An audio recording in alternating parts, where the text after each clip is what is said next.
Un missile arrive en hurlant de 200 miles. Vous êtes un opérateur radar chinois. Vous sonnez l'alarme. Mais ce que votre écran montre ensuite n'est pas un missile, ce sont des dizaines. Tous se déplaçant indépendamment, tous se dirigeant droit sur vous. Vous venez d'être frappé par quelque chose qu'aucune armée n'a jamais affronté auparavant. Un missile mer hypersonique qui lance un essaim de drones d'attaque. Ce n'est pas de la science-fiction, c'est réel. Et c'est la nouvelle arme de choc du champ de bataille de l'armée américaine. Une arme qui vient de stupéfier les analystes militaires mondiaux et pourrait changer à jamais l'avenir de la guerre dans l'Indo-Pacifique. Alors, qu'est-ce que c'est exactement ce missile? Comment fonctionnent les drones? Pourquoi la Chine et l'Iran seraient incapables d'arrêter qui ou quoi? Analysons cela en détail. Le Precision Strike Missile est un missile balistique à courte portée à propergol solide développé par l'armée américaine pour remplacer ses missiles balistiques à courte portée actuels. Le MGM-140A, ME-39 et Monsieur GM-140B, ME-39, A1. ATACMS. Parce qu'il est plus petit que les ATACMS, PRISM permet de doubler la charge utile totale du missile avec 2 missiles par pod de lancement. Le premier lot opérationnel a été livré par Lockheed Martin en décembre 2023. Et les tests initiaux ont été réussis le 17 juin 2024 dans le complexe de la chaîne des îles Mariana de l'océan Pacifique Nord. Une cible mobile immergée par prisme.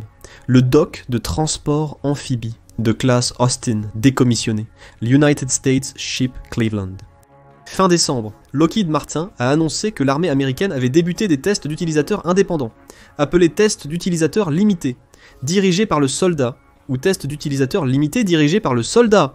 2 missiles prismes ont été tirés sur une cible lointaine depuis le champ de tir de White Sands au Nouveau-Mexique. Ils ont été tirés depuis un système de roquettes multilanceurs, M14 Too High Mobility Artillery Rocket System, monté sur un châssis de véhicule tactique, Oshkosh M114 Zero Family of Medium Tactical Vehicles. C'était apparemment la première fois que l'armée avait effectué toutes les phases du processus de lancement sans l'implication de Lockheed Martin. Les livraisons des missiles Prism Increment One Early Operational Capability ont débuté en décembre 2023. Dès mars 2024, le 4e contrat de production était déjà attribué.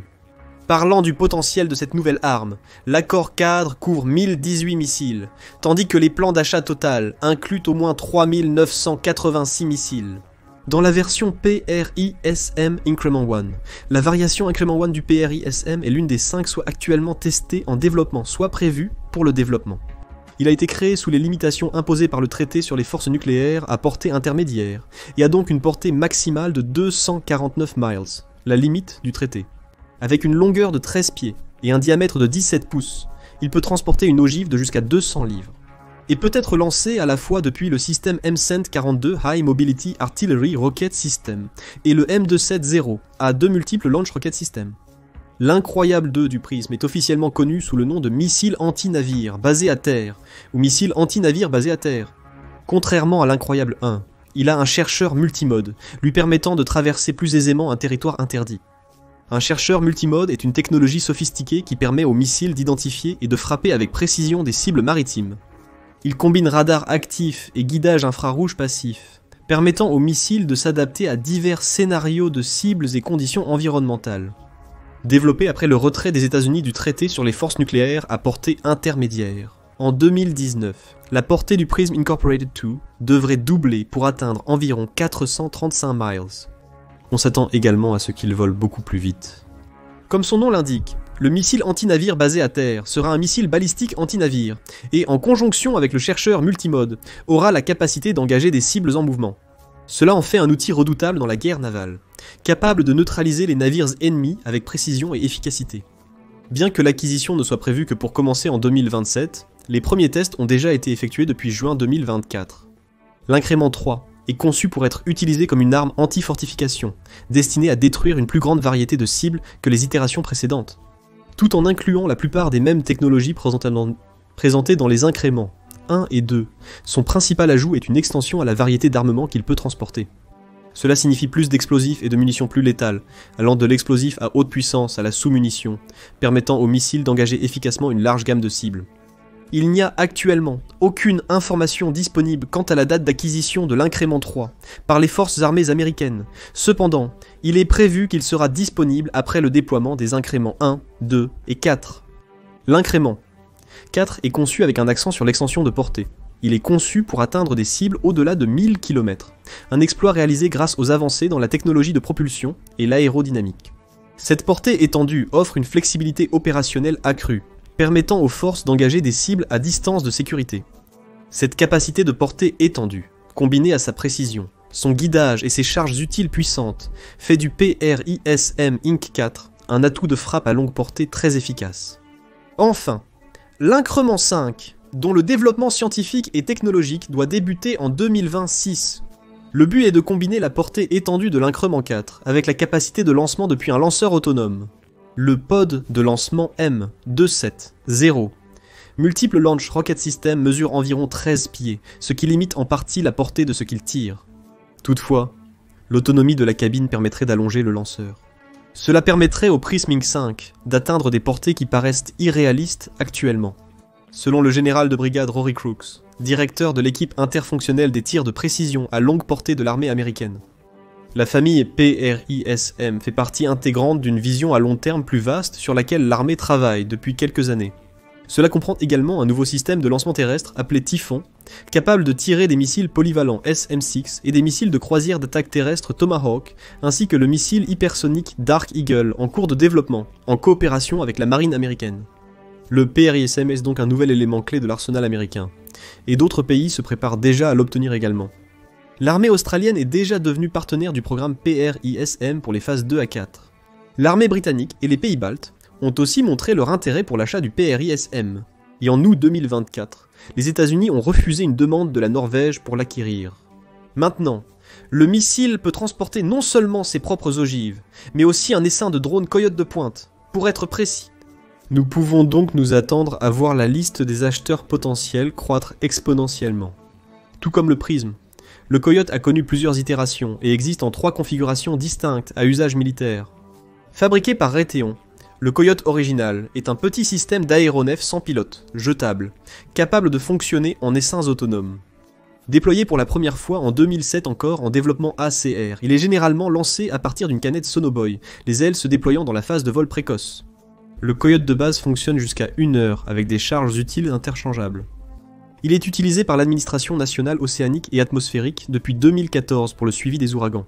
Le Coyote, lancé depuis un avion chasseur d'ouragan, Administration nationale océanique et atmosphérique, P3, fournit aux prévisionnistes de la Administration nationale océanique et atmosphérique des données en temps réel sur la pression, la température, l'humidité, la vitesse et la direction du vent, ainsi que la température de surface. Le Coyote est inestimable pour cette tâche, car il collecte ces données essentielles à des altitudes trop basses pour qu'un avion habité puisse naviguer en toute sécurité dans un environnement d'ouragan.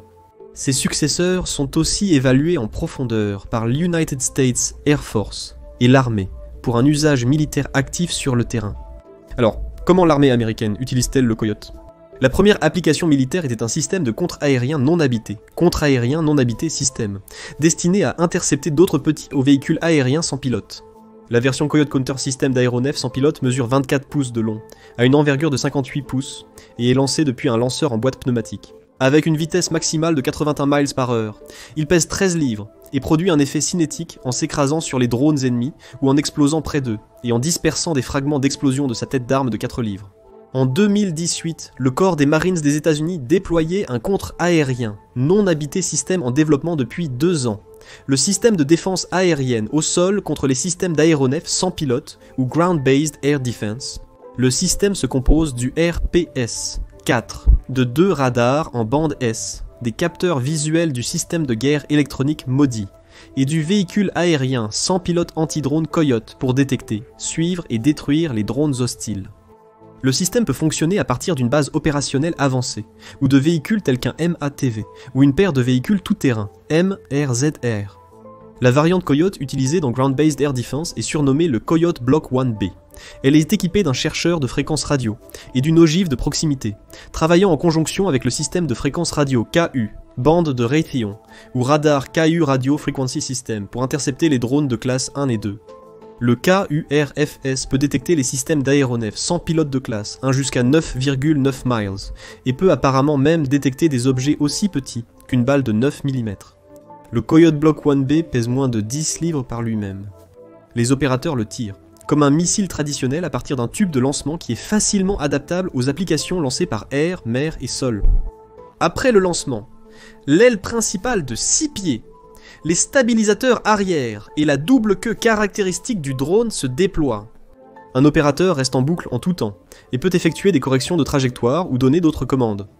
En plus du Ground-Based Air Defense, l'armée déploie actuellement des systèmes de drones, de contre-mesures Coyote mobile et en position fixe, également connus sous le nom de système intégré de défaite d'aéronefs sans pilote mobile, lent et bas, ou système intégré de défaite d'aéronefs sans pilote, mobile lent et bas, et système intégré de défaite d'aéronefs sans pilote mobile, lent et bas à vue fixe, ou fixe système intégré de défaite d'aéronefs sans pilote mobile lent et bas. La configuration actuelle du système intégré de défaite d'aéronefs sans pilote mobile, lent et bas, se compose d'un véhicule résistant aux mines MATV, 4x4, avec une tourelle armée d'un lanceur Coyote à 2 coups, accompagné d'un canon automatique XM914 de 30 mm. La tourelle est équipée de capteurs électro-optiques pour aider à repérer et à suivre les drones entrants, et le véhicule dispose également d'un radar monté sur mât en bande KU, pour guider les Coyotes.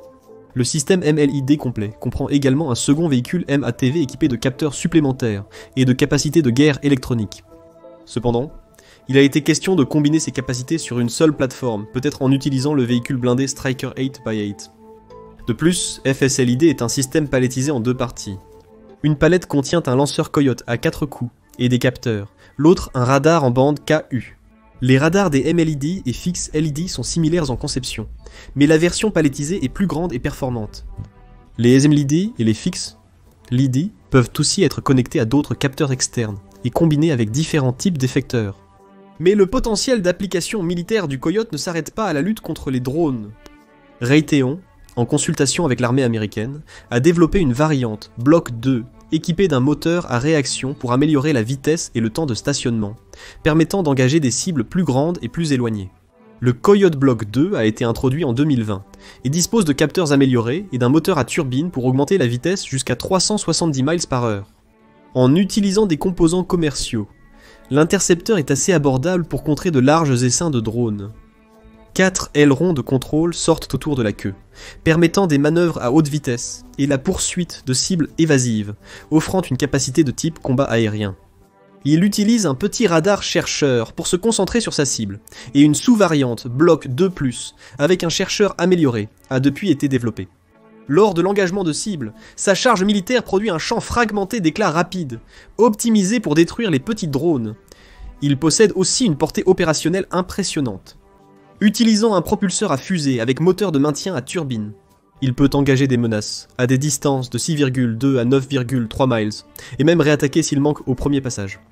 C'est parce qu'il a une capacité de stationnement avec réengagement et peut rester en l'air jusqu'à 4 minutes. Néanmoins, les branches de l'armée américaine désiraient la capacité de lancer le Coyote depuis diverses plateformes, pas seulement terrestres. Fin février 2021, Raytheon a été engagé par la marine américaine pour produire une version Coyote Block 3, pour fournir des capacités de renseignement, surveillance, reconnaissance, intelligence, surveillance, reconnaissance, et de frappe depuis des véhicules de surface, USVs, et sous-marins, UUVs, sans pilote.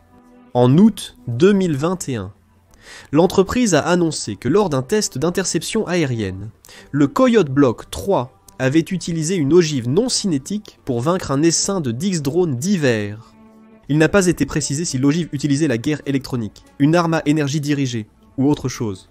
Cependant, une charge utile non cinétique réduit généralement les dommages collatéraux, et permet à la variante d'être récupérée et réutilisée, contrairement à une destruction par des explosifs embarqués. De plus, certaines de ces solutions non cinétiques peuvent engager plusieurs cibles sans avoir besoin d'être réarmées. Le Coyote Block 3 était à l'origine destiné à avoir un design de drone plus traditionnel, avec des ailes et une hélice propulsive alimentée par un moteur électrique, similaire au Coyote Block 1 original, mais nettement plus grand. Il conserve toujours ces caractéristiques. Cependant, après d'importantes mises à niveau et améliorations par 2025, le Coyote Block 3 avait été suffisamment modifié pour être renommé Coyote Launched Effect Short Range ou Coyote Launched Effect Short Range. Une grande différence entre les blocs 2 et 3 est que les blocs 3 peuvent être récupérés et remis à neuf pour être réutilisés, tandis que les blocs 2 sont des intercepteurs à usage unique. L'armée a des Coyote Block 2 en service actif, notamment dans des positions avancées au Moyen-Orient. Il n'est pas certain si le service a déjà déployé des versions Block 3. Les drones Coyote avaient déjà accumulé au moins 170 tués en opération couvrant le Moyen-Orient, l'Afrique et l'Europe en novembre 2024. Ce succès sur le champ de bataille explique sans doute pourquoi l'armée américaine a décidé d'investir massivement dans les Coyotes. En décembre 2023, elle a annoncé son intention d'acheter 6000 Block 2 et 700 Block 3 supplémentaires. De plus, l'armée cherche à acquérir 252 lanceurs fixes, 52 lanceurs mobiles, 118 radars fixes en bande KU et 33 radars mobiles. Selon l'accord, Raytheon assurerait aussi le support pour l'entretien et la réparation d'au moins 15 systèmes Coyote, à la fois aux États-Unis et dans des lieux non spécifiés déployés en avant à travers le monde. L'annonce n'incluait pas de coût prévu, mais le prix unitaire d'un Coyote de Block 2 est apparemment d'environ 100 000 $, un coût relativement faible comparé aux missiles solaires traditionnels. Ainsi, l'achat des 6700 intercepteurs pourrait coûter jusqu'à 670 millions de $, avec une autre somme à 9 ou 10 chiffres pour l'équipement associé. Les Coyotes Block 1 originaux ne coûtèrent qu'environ 15 000 $, chacun en raison de leur configuration simplifiée et de leurs munitions réduites. Mais comme discuté, ils n'ont pas la même diversité d'utilisation que les Block 2 et Block 3. Néanmoins, il est clair que le Coyote et le Prism reçoivent une attention croissante de la part de l'armée américaine, alors qu'elle améliore ses capacités offensives et défensives, pour s'adapter à l'évolution actuelle et future du champ de bataille. Nous avons maintenant la possibilité excitante ou terrifiante que les prismes lancent une charge utile de Coyote en essaim. Les prismes, transportant des munitions de précision comme les Coyotes, donneraient à l'armée la capacité de frapper plusieurs cibles avec un seul missile, ce qui pourrait changer la donne. Si le missile pouvait libérer ses sous-munitions à plusieurs points le long de sa trajectoire de vol, il pourrait étendre la zone totale dans laquelle les cibles pourraient être détruites. Après leur libération, les Coyotes voleraient vers plusieurs cibles hors de portée du missile. Des essaims de munitions autonomes pourraient utiliser leur endurance pour pourchasser les cibles, lancées dans des zones où des forces ennemies sont présentes, mais dont les positions précises sont inconnues. Un Prism Incorporated 3 pourrait aussi être utilisé pour semer rapidement des zones du champ de bataille avec des munitions en attente, comme tactique de déni de zone. Un essaim pourrait inclure des drones configurés pour d'autres missions, comme la guerre électronique et la reconnaissance. Et les Prism Incorporated 3s, transportant des Coyotes avec divers types de munitions de précision, ils pourraient être particulièrement utiles pour supprimer ou détruire les défenses aériennes ennemies, en particulier les systèmes mobiles, qui pourraient autrement être difficiles à trouver et à détruire. Globalement, un prisme de 3e increment fournirait un système de livraison très résilient pour déployer des charges utiles en essaim, au cœur de zones contestées ou interdites d'accès. Plusieurs jeux de guerre, y compris ceux menés par l'armée américaine, ont démontré l'importance de cette question de manière significative.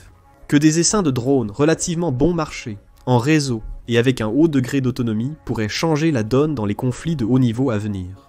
En particulier, une guerre contre la Chine à propos de Taïwan risque de plus en plus d'impliquer des essaims de drones s'affrontant les uns contre les autres. Les essaims peuvent généralement confondre, désorienter et submerger les adversaires, surtout les défenses aériennes ennemies. Cela complique la tâche à une force hostile de prioriser les menaces et d'y répondre efficacement, ce qui peut perturber leurs plans et les obliger à réaffecter des ressources critiques loin de leurs priorités. Cependant, les essaims de munitions en attente pourraient être aussi efficaces en mer que sur terre. Bien que les drones individuels n'aient pas la puissance explosive nécessaire pour détruire de grands navires de guerre, ils pourraient cibler des systèmes critiques, comme les radars ou les réseaux de communication, pour produire une mission de destruction.